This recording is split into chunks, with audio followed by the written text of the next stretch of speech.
Umaasa si Defense Secretary Delfin Lorenzana na matatapos ang bakbakan ng militar at Maute Group sa Marawi City bago ang State of the Nation Address o SONA ni Pangulong Duterte sa July 24. Sa ngayon, sinisimula na ang pagpaplano ng rehabilitasyon sa lungsod. Makibalita tayo kay Victoria Tulad.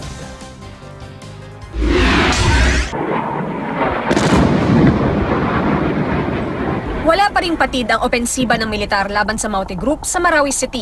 Kanina, muling nag-airstrike ang mga tropa ng gobyerno sa mga pinaniniwalaang pinagkukutaan ng mga terorista. Sa mga larawan na ito na ipinadala ng Scout Rangers, kitang-kita ang lawak ng pinsala na iniwan ng mahigit isang buwang gyera. Nasira na ang mga bahay at mga gusali sa lungsod. Naniniwala ang Armed Forces of the Philippines na malapit nang matapos ang gulo sa Marawi. Sa operasyon daw nila nitong Sabado, nalagasan na naman ang Maute Group ng 10 snipers. Paliit na raw ng paliit ang pwestong inookupahan ng mga terorista roon. Pero nag-iingat pa rin daw sila para walang tamaan ng ligaw na bala at masabugan ng mga nakatanim na improvised explosive device. Sa tala ng pamahalaan, umakyat na sa mahigit 400 ang nasawi sa bakbakan.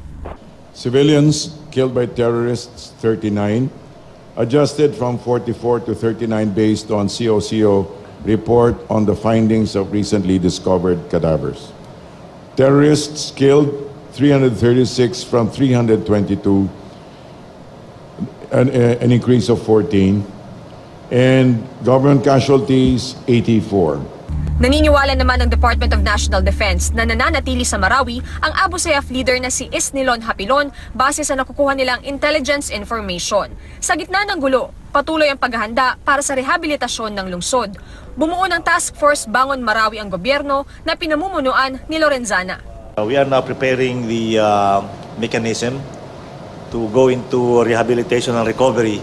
Since I am also the chairman of the NDRMC, the National Disaster Management Council, I'm going to use the NDRMC as the vehicle to implement the rehabilitation of Marawi because we consider the events in Marawi as man-made disaster. Kabilang sa pagtutuunan ng pansin ng Task Force Bangon Marawi ang pagsasaayos ng mga nasirang kalsada, tulay, mga gusali at maging ang mga bahay ng mga residente.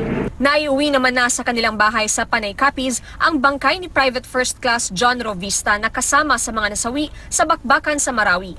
Ayon sa kanyang ama, tumawag pa si Vista sa kanila isang gabi bago ang araw ng huling misyon nito at sinabing uuwi sa kanila. Pero June 29, nakatanggap sila ulit ng tawag at nalamang nasawi ang sundalo matapos tamaan ng sniper sa dibdib nang iligtas ang kasamahan nito. Victoria Tulad, GMA News.